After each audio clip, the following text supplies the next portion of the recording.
All right, let's get into it. We are in the middle of a massive shift in how careers are built. I mean, the entire set of rules is being rewritten right under our feet.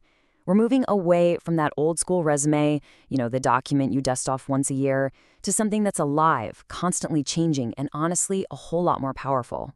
So let's just start with a really direct question for you. Is that piece of paper, that static, backward-looking document, actually holding you back? For decades, it was the golden ticket, right? But in today's world where everything is connected, it's just not cutting it anymore. It's becoming an anchor. And this slide right here, it just lays it all out perfectly. On one side, you had the resume. It's static, it only talks about what you did in the past, and its value comes from the big company logos you can put on it.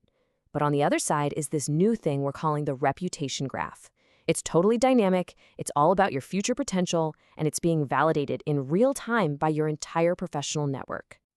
So let's get to the heart of it. We really need to understand this new engine because it's what's driving careers now. Let's talk about the reputation graph. Okay, the wording on this is absolutely crucial. Notice it's not about what you say you've done. It's an auditable record of your value creation. What that means is your career is now defined by what other people can see and verify that you've contributed. And your success, it depends completely on where you sit inside that network. So yeah, you can pretty much forget that whole idea of a corporate ladder. That was a straight line, a predictable climb inside one organization. Today, you need to think of your career like a huge, complex map. And on that map are different continents of expertise and hubs of influence.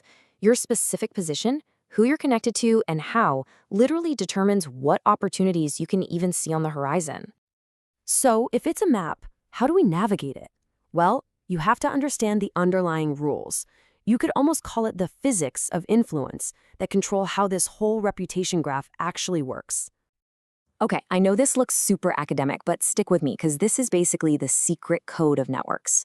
Degree centrality, that's just being popular. You know a lot of people. You're the life of the party. Between this is way more powerful. That's when you're the bridge, the person connecting two different groups who don't know each other. You make new things happen. Closeness means you're the person who can get an answer or a favor from anyone in the network, fast. An eigenvector, whoa, that means you're an influencer of influencers. The people you know are themselves super well connected. The takeaway is huge. It's not about being popular, it's about being a strategic connector. And that brings us to this mind-bending idea from the sociologist Mark Granovetter. He figured out that our best career opportunities almost never come from our best friends or our inner circle. Nope, they come from our weak ties. Those acquaintances who move in different circles. They're the ones who connect us to whole new worlds of information and opportunity. And get this, the data totally backs him up. One of the biggest studies on this found that nearly 28% of people got their jobs through exactly these kinds of weak ties. They are, quite literally, the bridges to your next opportunity. So, if these networks are so important, where do they actually live today? Well, that brings us to the platforms. Think LinkedIn, and the powerful invisible algorithms that have become the new gatekeepers of our professional lives. Now, this is where it gets really tactical, because there are rules to this game. A simple like, that's the lowest form of currency. A meaningful comment, okay, that shows you're engaged and the algorithm gives you about twice the reach. But a save tells the algorithm your content is so valuable, people want to come back to it. And for that, you get 5 times the reach of a like. That's huge. The strategy here is to create stuff that people want to bookmark. And the stakes here are incredibly high. I mean, think about it. If you can't create value in a way the algorithm understands and rewards, you basically become invisible. And in a world where opportunities flow through these digital networks, being algorithmically suppressed is a real form of economic disadvantage. And this chart just shows how weird and biased these systems can be. Researchers found that when they tweaked LinkedIn profiles to use certain kinds of male-coded business jargon, words like drive, scale, crush it, their visibility just exploded by over 400%. It suggests the algorithms, trained on tons of past data, have learned to associate a certain style of talking with authority, and that gives a massive boost to anyone who talks the talk. So, if algorithms are the new gatekeepers, what's the currency they trust more than anything else? Verifiable proof. And that's pushing us toward the next big frontier, putting our reputation on the blockchain, making everything provable. But this future, it's both verifiable and, yeah, pretty risky. Just look at the difference. We're moving from a PDF resume, something you could fake in Photoshop, to on-chain attestations.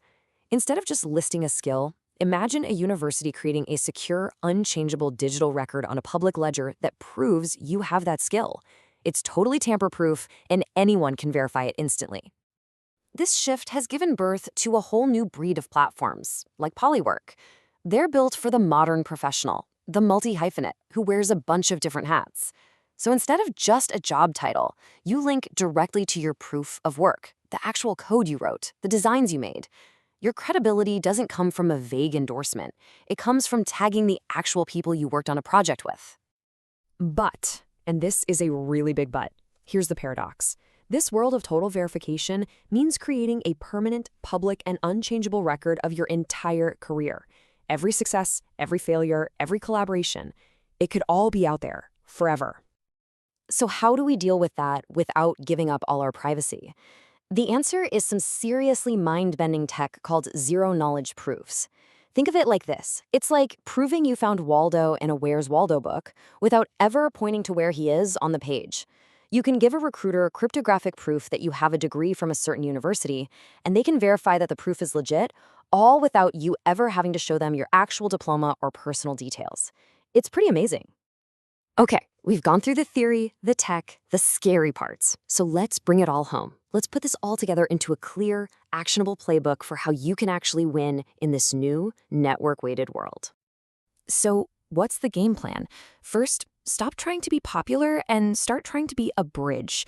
Prioritize that betweenness we talked about. Connecting different groups is way more valuable. Second, optimize for what the algorithms want. Dwell time. Create useful content that people save and come back to. Third, build your proof of work. A resume is a claim, a portfolio of your actual work is proof. And finally, you have to strategically manage something called the Matthew effect. You've definitely seen the Matthew effect in action. It's the simple but incredibly powerful idea that success breeds more success. The rich get richer, right? Well, in careers, landing one high-profile project makes you the top candidate for the next one. This means that getting and, crucially, broadcasting those early high-status wins is absolutely critical for building momentum. And all of this leaves us with one last really big question. As our entire professional lives become this permanent, verifiable, algorithmically sorted public record, who's actually in control? Is it you? Is it your network? Or is it the code that's running the whole show?